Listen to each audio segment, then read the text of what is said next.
chú tài với chú đi con ơi. Chú tài với chú đi. Không không ơi. Cái đầu lên phương á. Không có tao cái đầu lên tao à? Cái đầu lên tao nó tôi nhìn gì nhớ ê.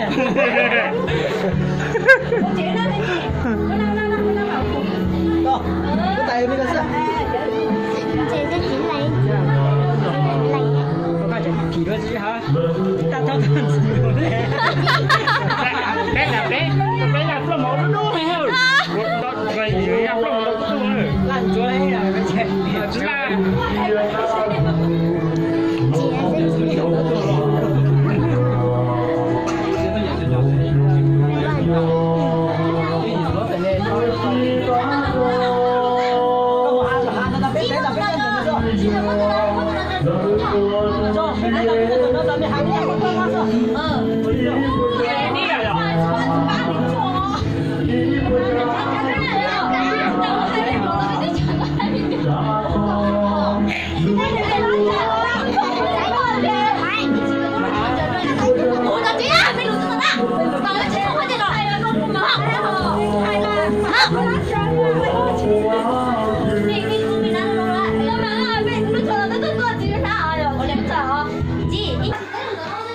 nếu không có một cái hơn đọc là cứ như vậy.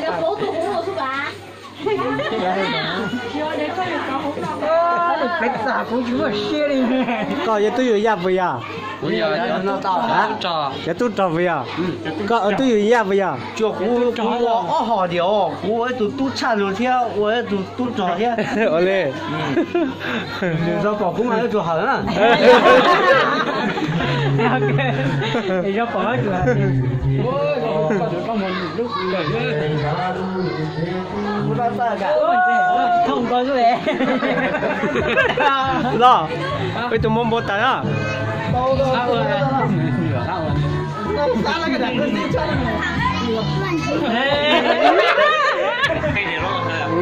Nó tụi tỷ chứ đó á. cho vào số tao dùng cho sách cơ. Nó số tao dùng sách cơ. Cho nó. Cho chỉ là đó là sao? Trong lại đó là mua lại tôi vào rồi. Mua lại tôi chỉ thông theo đi. Sách chỉ thông theo. Hiểu không? Chính hả? Đấy là chúng nó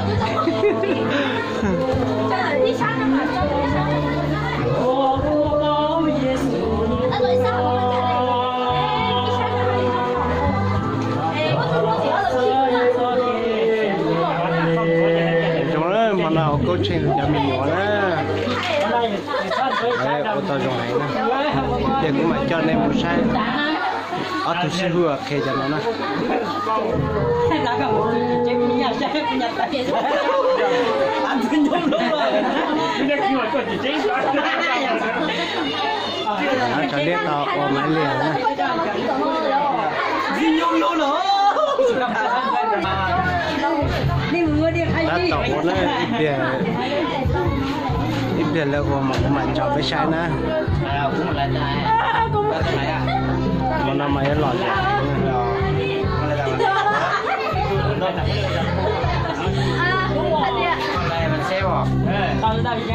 tôiอยู่ยากเลย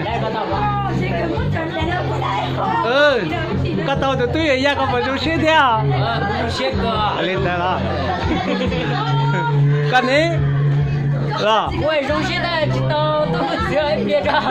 tao tụi tôi chỉ được Tôi trên trên sân nó lên đây là tôi tao nói giờ mấy liền tôi phao ở nhà có yêu hà đấy.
có tại mõ tụ lạnh ư. Hãy subscribe cho kênh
Ghiền Mì Gõ